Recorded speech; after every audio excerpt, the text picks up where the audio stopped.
هنتكلم النهاردة عن فيلم ناس كتير حبته وفي نفس الوقت اتأثرت بيه جدا. فيلم بسيط بس لمس قلوب ناس كتير. حلقة النهاردة عن فيلم ست أيام، وهنعرف ليه الفيلم ده أثر في ناس كتير وليه نجح بالشكل ده.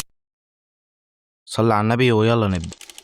يبدأ الفيلم إننا بنشوف تاريخ 19 ديسمبر 2006، والمخرج بيورينا في الأول حب عالية ويوسف من البداية، لأنه بيورينا شوية مواقف بتورينا ده، زي لما جم العيال بيحفلوا على يوسف وهي بتدافع عنه، وبعد كده لما عليا بتطلع البيت بتعرف إن أمها هتعذب وهتروح عند خالها، وفعلا بيمشوا من البيت. وبعدها بنشوف تاريخ 19 ديسمبر 2013، وبنشوف يوسف بعد ما كبر وبيبقى رايح مؤتمر لنقابة الأسنان، وبنعرف إنه دكتور. بعدها بيروح يوسف يفطر وبتيجي الويتر، وبنعرف إنها عالية اللي كان بيحبها وسابته ومشيت، وبيتفاجئوا الاتنين إنهم شافوا بعض بعد السنين دي كلها، وبتروح تجيب له الأكل وبتقول له إنها جابت له المَيّة سخنة زي ما كان بيحب، رغم السنين دي كلها لسه فاكرة تفاصيله وحافظاه، وهي ما عبّرتش، بس الاهتمام ده أقوى من التعبير بالكلام. بعدها زي المتوقع بيقول لها أنتِ بتخلّصي الشغل إمتى؟ وده عشان ينزلوا ويقعدوا ويتكلموا، وعالية بتحكي له إن أبوها خان أمها، وبعدها بياخدوا الأكل وبيروحوا يقعدوا على كافيه. وبعدها يوسف بيحكي لها إنه جاب 62%، ولكن أبوه بيوديه روسيا عشان يدرس هناك سنة ويرجع مصر تاني ويكمّل دراسته.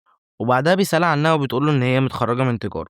ده بيتمشوا وبيتفاجئ إنها مخطوبة لابن خالها، وبيعرف إن اليوم ده نفس اليوم اللي آخر مرة شافوا بعض فيها. المخرج عايز يحسسك إن مش هما اللي اختاروا اليوم هو اللي رجعهم لبعض، وده رمز للنصيب أو التوقيت الكوني.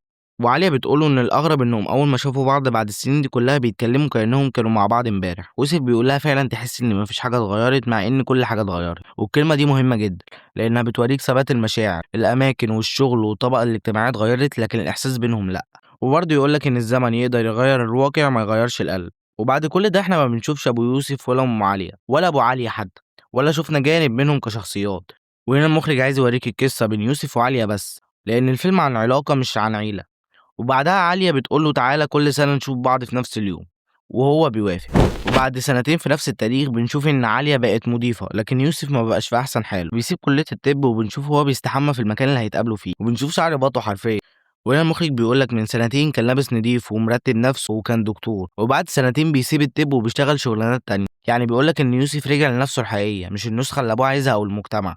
وبيروح معاها وبيسألها تشرب إيه وبتقول له تشرب عصير، والويتر بيرخم عليهم عشان الموقف اللي حصل بينه وبين يوسف. وعليا بتشوف التيكت بتاع التيشيرت اللي يوسف كان لابسه وبتقطعه له.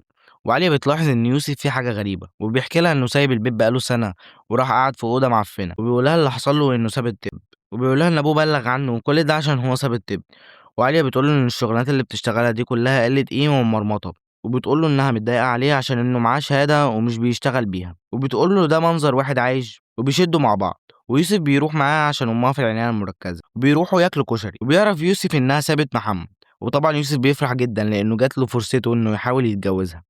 وبنشوف يوسف وعليا بيضحكوا وبيحكوا لبعض مواقف وبيتأسفوا لبعض، والمية بترجع لمنجريها. بيعرف ان قرايبها جايين وبيقول لها انه هيمشي عشان قرايبها جايين، وبيسيبها وهو بيمشي. وبعد كده بنشوفه راكب سكوتر ولابس لبس نضيف وعنده شركة. وهنا يوسف اثبت لنفسه انه فعلا يقدر يبقى صاحب شركة ويعمل بيزنس لنفسه بعيدا عن الطب اللي كان حلم ابوه. وبنشوف التاريخ تاني 19 ديسمبر 2017، ويوسف بيبعت ريكورد لعالية عشان يتقابلوا، ويتكلموا عالية وبينزلوا يتقابلوا في الزمالك. وهنا بنشوف ان عالية تحسها بقت شخصية تقيلة، لابسة نضارة ولابسة لبس شيك، تحسها اتجوزت كده.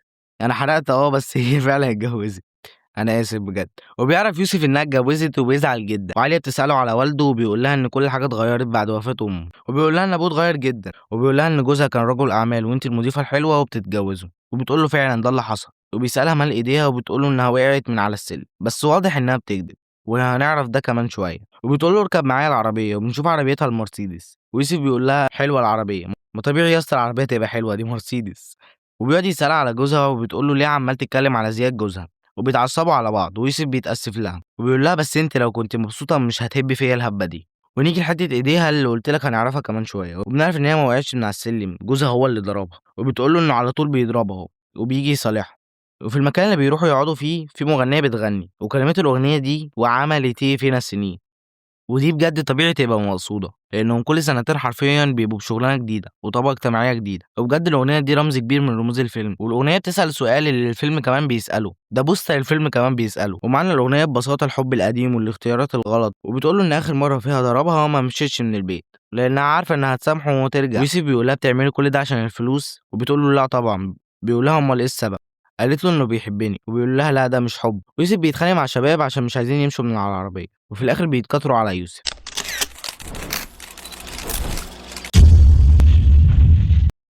بنشوف تاريخ 8 فبراير 2020 وبنشوف عزا، وعالية بتيجي تعزي، وعالية بتقول له تعالى نقعد في المكان اللي كنا عايزين نشتري منه موبايلات، وبيروحوا يتكلموا زي كل مرة، طبعا ده عزا والد يوسف عشان انا ما قلتش كده بس. وبنعرف ان عليا ابوها مات برضه السنة اللي فاتت، وبتقول له انها مش عارفة تعيط على ابوها، وبيسألها انت عاملة ايه، وعالية بتقول له ليه عامل لي بلوك، وبيقول لها تعالي نتمشى، ويوسف بيقول لها انت كنت عايزاني اعمل ايه لما اشوفك مع واحد ومش اي واحد، واحد مطروش شنطة. آسف إني فصلتك وآسف على الإفيه ده. نرجع لأحداث الفيلم، وبتقول له بس أنت اخترت إنك تهرب، وبيقول لها أهرب من إيه؟ بتقول له من وجودك، وبيقول لها وجودي إننا نتقابل كل سنة أو سنتين، وبيقول لها كل ده عشان إيه؟ كنا نعرف بعض وإحنا عيال، وبتقول له إننا ما كناش مجرد معرفة، إحنا كنا كل يوم بنعمل مشاوير، بتقول له ده إحنا جينا نغمض عينينا عشان نروح نفس المشوار ورُحنا وما حصلش أي حاجة، وبيقول لها إن كل الحاجات دي انتهت والناس ما بقتش تقرا الجرايد زي الأول، وبيقول لها إننا بقينا ناس تانيين، وبتقول له إزاي إحنا عرفنا بعض بعد 7 سنين، وبتقول له أول لما قابلتك كان نفسي آخدك في حضني، واتكسفت إني لقيتك دكتور وأنا ويتر، وبتقول له لما جيت قابلتك تاني لقيتك بتغرق، وبتقول له إنك فجأة هربت، وبتقول له أنا حكيت لك على زياد جوزي عشان تقول لي اتطلقي بس أنت ما قلتش كده، وبتقول له إنه بعد ما اتطلقت منه كانت بتدور عليك، وبيحضنوا بعض. وبتقول له هي دي نهى، وبيقول لها لأ دي مراتي، وبتسيبه وبتمشي، وبنرجع تاني لنفس التاريخ 19 ديسمبر 2024، وبنشوف إن يوسف رجع يشتغل دكتور، وعالية برضه بتشتغل شغلانة مختلفة، وبنشوف يوسف مع ابنه وبيقول له تعالى نروح لعالية، يوسف بيتفاجئ جدا لأن عالية دي صاحبته في الفصل، وبنشوف عالية عند الدكتور وبنعرف إنها محتاجة عملية، وعالية بتكلم يوسف وبتسأله على شغل، وبعدها بيقول لها إن ابنه معاه واحدة اسمها عالية، وبتقول له إن رقم عربيتها 19 12 برضه، بتقول له ليه ما كلمتنيش بعد ما طلقت، وبيقول لها عايزة إيه؟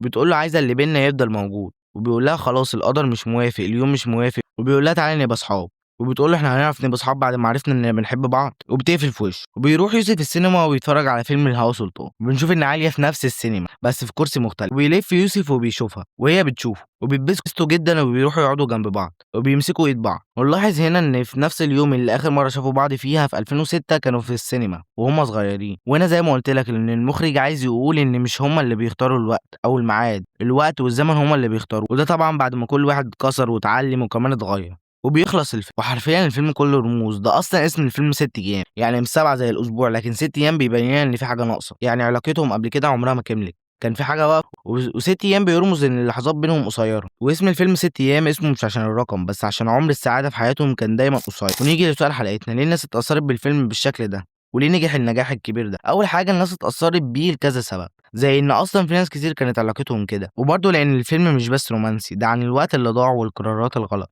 وبرضه لانه فيه رموز ذكيه زي الاغاني القديمه واسم الفيلم الرجوع لنفس الاماكن، الحاجات دي بتفعل النيستولوجيه عند المشاهد، والنيستولوجية هي مصطلح يوناني ومعناها الحنين والحاجات المؤلمة الأماكن القديمة الأشخاص. ودلوقتي هجاوب على السؤال التاني، ليه نجح النجاح الكبير ده؟ ببساطة الفيلم نجح مش عشان قصة حب، نجح عشان حاجة قصة ناس حقيقية. قبل ما تقفل بس حابب أقول لك نصيحة أو معلومة دينية تفيدني وتفيدك، وهي إنك عارف إن الصلاة على وقتها أحب الأعمال إلى الله، دقيقة تأخير ممكن تضيع أجر كبير، واللي يصلي الفجر الجماعة كأنه قام الليل كله، وتعرف إنك لو قلت سبحان الله وبحمده 100 مرة كل ذنوبك تتغفر لو كانت مثل زبد البحر. وبس في النهاية أتمنى أكون فدتكم، وبس كده، سلام.